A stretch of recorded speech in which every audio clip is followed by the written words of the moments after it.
अयोध्या का एक साधारण सा घर, जहाँ कुछ ही दिन पहले शादी की रौनक थी। हर ओर खुशियाँ थी, ढोल नगाड़ों की गूंज थी।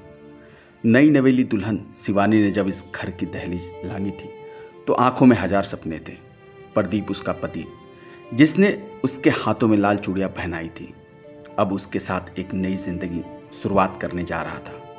लेकिन कोई नहीं जानता था कि इस खुशहाल माहौल के पीछे एक कड़वा सच छुपा हुआ था।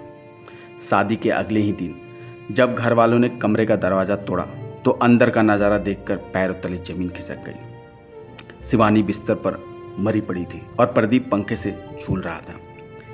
एक ही रात में ऐसा क्या हुआ जिसने इस शादी को मातम में बदल दिया?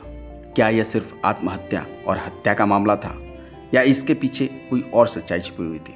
दोस्तों, पूरी कहानी सुनाने से पहले आपसे हाथ जोड़कर आग्रह है कि अगर आप धर्म द स्टोरी टेलर परिवार से पहली बार जुड़ रहे हैं तो प्लीज़ चैनल को सब्सक्राइब कर दें। इस स्टोरी के माध्यम से धर्म द स्टोरी टेलर परिवार आपका चैनल पर हार्दिक अभिनंदन करता है। नमस्कार, आदाब, सत श्री अकाल। स्वागत है आपका अपना चैनल धर्म द स्टोरी टेलर। उम्मीद है आप सभी अच्छे होंगे, आपकी फैमिली अच्छी होगी, आप अपना और अपनों का ख्याल रखें। अयोध्या जिले के शहादतगंज इलाके के मुरावन टोला में 7 मार्च 2025 को एक भव्य शादी का आयोजन हुआ था।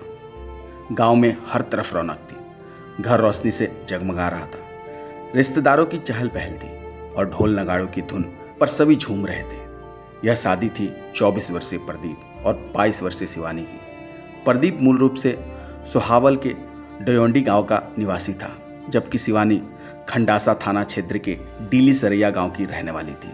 शादी में हर रस्में खुशी और उल्लास के साथ पूरी की गई। माता पिता, भाई बहन और रिश्तेदारों की आंखों में सपने थे कि नई विवाहित जोड़ा खुशी और खुशहाल जीवन बिताए। किसी ने सपने में भी नहीं सोचा था कि शादी की पहली ही रात कुछ ऐसा होगा जो पूरे परिवार को गहरे सदमे में डाल देगा। 8 मार्च को बारात जब दुल्हन को विदा कराकर घर वापस अयोध्या पहुंची तो घर में और भी खुशी का माहौल था। 9 मार्च को रिसेप्शन की तैयारी थी, जिसमें गांव और आसपास के लोग आने वाले थे। रात को शिवानी और प्रदीप को उनके कमरे में भेज दिया गया। कमरे को फूलों से सजाया गया था, बिस्तर पर गुलाब की पंखुड़ियाँ बिखेरी गई थी और हर कोई खुश था कि अब यह जोड़ा अपने नए जीवन की शुरुआत करने जा रहा है।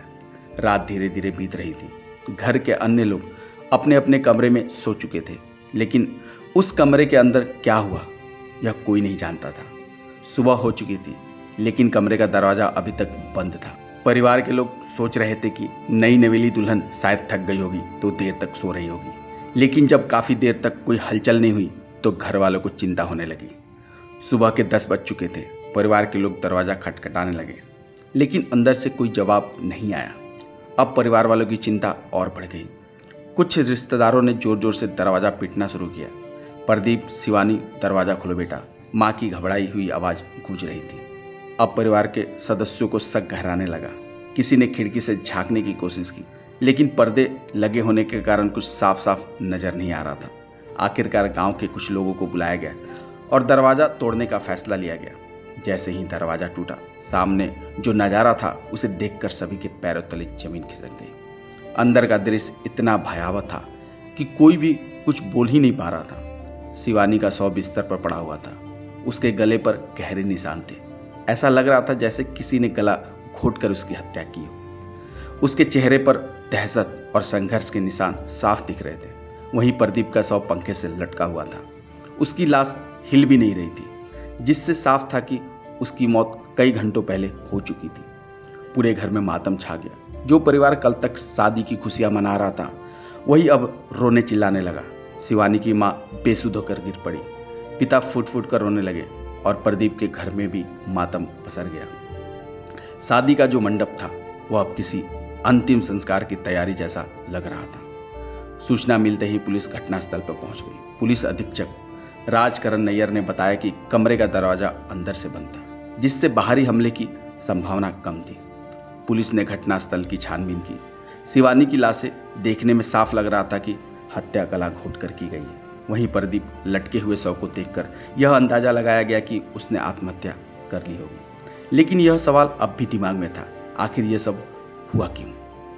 जांच के दौरान पुलिस को पता चला कि शादी से पहले प्रदीप कुछ तनाव में था।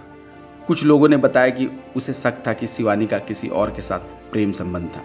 शादी से पहले ही वह चुपचाप रहने लगा था, लेकिन परिवार वालों ने इसे शादी की घबराहट समझकर नज़रअंदाज कर दिया। पुलिस को कमरे में कोई सुसाइड नोट नहीं मिला, लेकिन प्रदीप के मोबाइल की चैट हिस्ट्री खंगालने पर कुछ चौंकाने वाली बातें सामने आई। उसने शादी से पहले किसी अपने करीबी दोस्त से बातचीत में कहा था कि अगर उसने धोखा दिया तो मैं उसे कभी नहीं छोड़ूंगा और खुद भी मर जाऊंगा। पुलिस ने दोनों शव को पोस्टमार्टम के लिए भेज दिया। रिपोर्ट की पुष्टि हुई कि शिवानी की मौत दम घुटने से हुई थी, जबकि प्रदीप की मौत फांसी लगाने से हुई थी। अब तक की तहकीकात से पुलिस इस नतीजे पर पहुंची कि शायद प्रदीप किसी कारणवश अपनी ही पत्नी का पहले गला घोट दिया और फिर खुद फांसी लगा ली। लेकिन मामला यहीं खत्म नहीं होता। अभी भी कई सवाल अनसुलझे हैं। क्या सच में प्रदीप ने शक के चलते यह कदम उठाया था, या फिर शादी से पहले ही कोई अनबन थी जिसकी वजह से यह दुखद घटना हुई, या फिर इसमें कोई तीसरा व्यक्ति शामिल था जिसने दोनों की हत्या कर दी और इस हत्या को आत्महत्या का रूप दे दिया। पुलिस अब भी मामले की जांच कर रही है और परिवार के सदस्यों से पूछताछ जारी है। जिस घर में शादी की खुशियां गूंज रही थी वह अब मातम में डूब चुका था। जिन आंखों में नए सपने थे वे अब आंसुओं में भींगी हुई है। दोस्तों, यह कहानी सुनाने का मेन उद्देश्य आपको जागृत करना है, आपका मनोबल बढ़ाना है। हम कभी नहीं चाहेंगे कि इस कहानी से आपका दिल दुखे।